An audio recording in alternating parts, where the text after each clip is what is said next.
Bonjour à tous, j'espère que vous allez bien.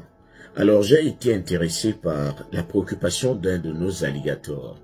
Cette préoccupation, je l'ai trouvée légitime. En fait, il vit en Afrique, il vit dans un pays africain et il a un certain niveau de vie. Il est fonctionnaire et il gagne pratiquement 300-400 000. Il est seul, il n'a pas encore d'enfant. Il m'a demandé, mais général, je cherche à venir aux États-Unis, mais après je cogite. Je me demande exactement si c'est vraiment utile que je vienne là-bas, parce que à entendre beaucoup de gens qui sont là-bas, c'est vrai, vous pouvez gagner beaucoup d'argent, mais tout cet argent repart aussi dans les dépenses, le loyer et autres. Est-ce qu'il serait vraiment judicieux que je vienne là-bas alors que j'arrive déjà à me taper mes 400 000 ici?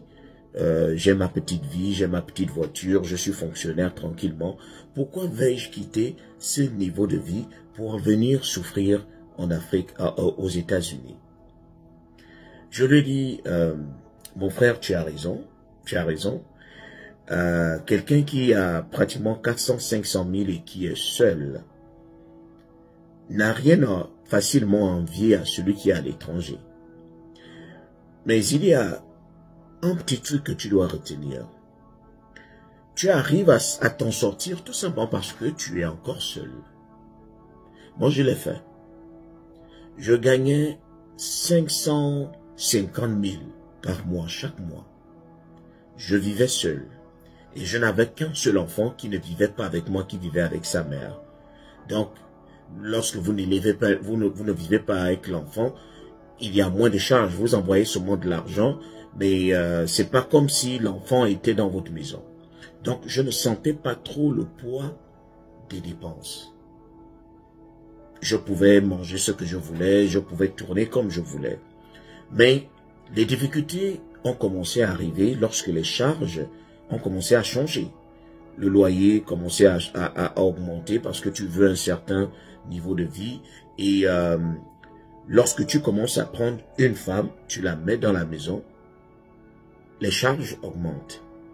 La femme tombe enceinte, les charges augmentent. Mais l'argent n'augmente pas. Le salaire reste le même. Malgré l'expérience, malgré le temps qui passe, parfois tu peux te retrouver dans un pays où le salaire change difficilement. Donc, tu es coincé.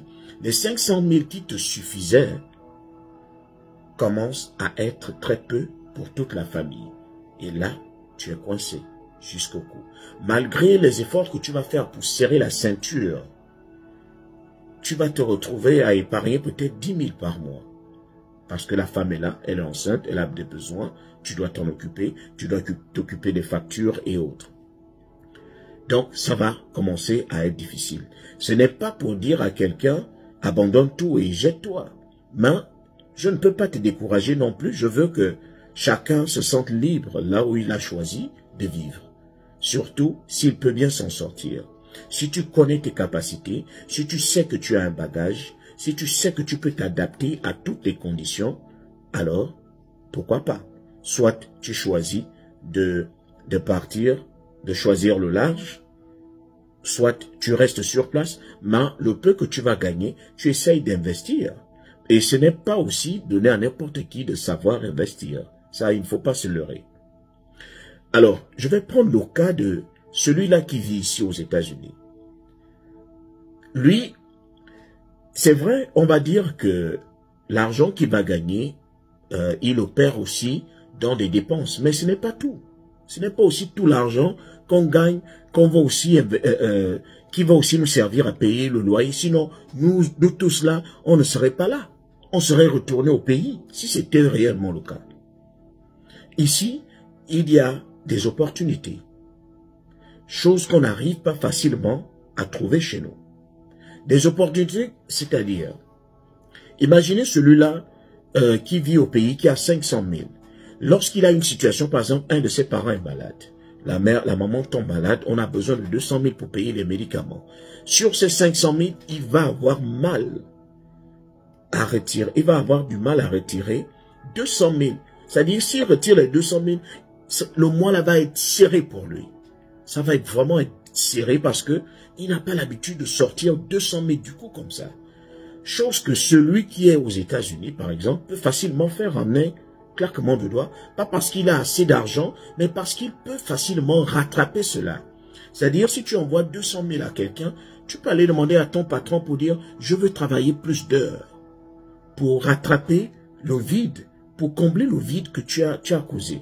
Ou encore, tu peux dire « je vais me trouver un petit second boulot en aparté pour que j'ai encore d'autres entrées. » Il ne faut pas se leurrer. Celui qui arrive déjà à travailler à la fonction publique aura quelle possibilité de trouver facilement un deuxième job. Les jobs ne traînent pas les rues. Les jobs ne traînent pas les rues. Alors qu'ici, tu peux bien faire un travail du gouvernement et aller faire un petit boulot ailleurs. Il y a même des boulots qu'on fait en ligne.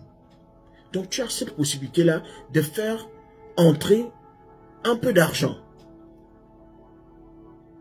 Donc, c'est vrai, le loyer, c'est ce qui nous prend beaucoup plus d'argent, mais une fois que tu arrives déjà à satisfaire ton loyer, tu serres un peu la ceinture, tu te focalises sur l'essentiel, tu auras forcément un peu d'argent de côté. Mieux, plus d'argent que tu aurais pu épargner dans notre pays. Il ne faut pas aussi se mentir, je sais qu'il y a cette possibilité-là. Sinon, nous tous, on ne serait pas restés. On serait repartis. Donc, si tu sais très bien que tu es un beau-ailleurs, tu es quelqu'un qui travaille dur, alors, chacun a besoin, nous sommes tous des graines, et chacun d'entre nous a besoin qu'on nous jette sur de la bonne terre pour mieux grandir, pour mieux fleurir après. Mais non, il arrive que nous nous retrouvions, que certaines graines se retrouvent sur des terres arides, une terre difficile, où tu as du mal à prendre des racines. Alors, si on t'enlève de là et qu'on te met sur une terre où on arrose difficilement, on arrose la plupart du temps, tu vas prendre des racines et grandir. C'est vrai que on dit il y a des opportunités partout, mais il y a aussi des coins qui ont plus d'opportunités que d'autres. Il ne faut pas se leurrer. Donc, les 500 000 que tu as au pays, ça peut te suffire parce que tu es encore seul. Mais à un certain moment, si tu as réellement la possibilité, je ne te dis pas de tout abandonner et de te jeter au large. C'est-à-dire, tu ne peux pas aussi abandonner un certain standing et te jeter sans pourtant savoir là où tu vas, sans pourtant connaître les conditions dans lesquelles tu vas vivre là où tu es en train de partir. Ou quelqu'un qui a 500 000, 600 000 par mois, mais qui va aller traverser en Libye. Parce que là-bas, il y a même déjà trop de risques où tu peux même perdre la vie.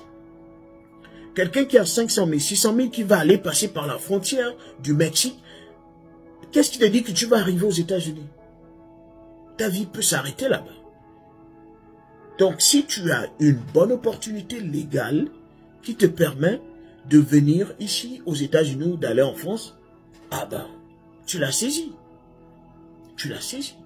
C'est tout ce que je tenais à te dire et à te conseiller. De t'asseoir, d'essayer de faire un petit examen, de jauger un peu le pour et le contre pour voir ce qui te sied.